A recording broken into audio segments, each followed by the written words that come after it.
Welcome back to our channel. ఈరోజు మన ఛానల్లో డాబా స్టైల్ ఆలూ కర్రీ చేసుకుందాము. చాలా టేస్టీగా ఉంటుందండి, చాలా గ్రేవీగా ఉంటుంది. ఈ డాబా స్టైల్ ఆలూ కర్రీ ఎలా చేయాలో చూద్దాము.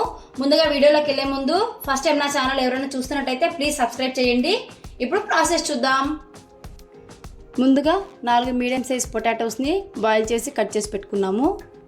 ఒక పెద్ద సైజ్ టమాటోని మిక్సీ కొట్టుకున్నాము. ఇప్పుడు కర్రీ ప్రాసెస్ చూద్దాం. స్టవ్ ఆన్ చేసుకొని ఒక కడాయి పెట్టుకుందాము. కడాయి హీట్ ఎక్కింది, ఆయిల్ వేసుకుందాం. ఈ కర్రీకి ఆయిల్ కొంచెం ఎక్కువే పడుతుందండి, చూసుకొని వేసుకోండి. ఆయిల్ వేడెక్కింది, ఆవాలు జీలకర్ర వేసుకుందాం. ఆవాలు చిట్టుపటలాడాయి కదా, ఇప్పుడు ఒక పెద్ద ఆనియన్ కట్ చేసి వేసుకుందాము. అలాగే 2 పచ్చిమిరపకాయ చీలికలు వేసుకుందాం. ఆనియన్స్ని పచ్చిమిరపకాయలని బాగా వేయించుకోవాలి. 2 రెమ్మల కరివేపాకు వేసుకుందాం. ఇప్పుడు చిటికెడు పసుపు, 1 స్పూన్ అల్లం పేస్ట్ వేసుకొని పచ్చి వాసన రాకుండా వేయించుకుందాం. అల్లం పేస్ట్ బాగా వేగింది. ఇప్పుడు 1.5 స్పూన్ కారం వేసుకుందాం. కారం పచ్చి వాసన రాకుండా బాగా వేయించుకోవాలి. కారం బాగా వేగింది.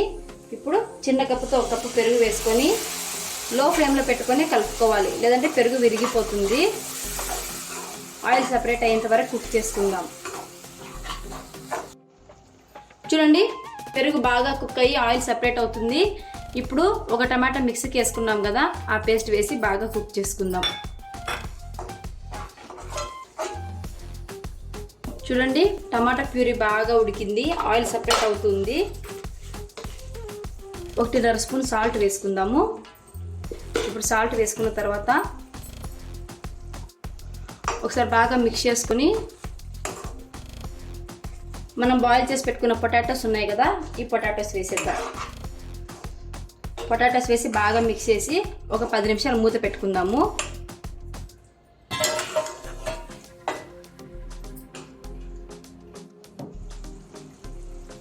చూడండి, 10 నిమిషాలు మగ్గించుకున్నాము. ఆలు కూడా బాగా మగ్గి ఆయిల్ అంతా సపరేట్ అవుతుంది. ఇప్పుడు 1 స్పూన్ ధనియాల పొడి, కొంచెం జీలకర్ర పొడి వేసుకుందాం. బాగా మిక్స్ చేసుకోవాలి.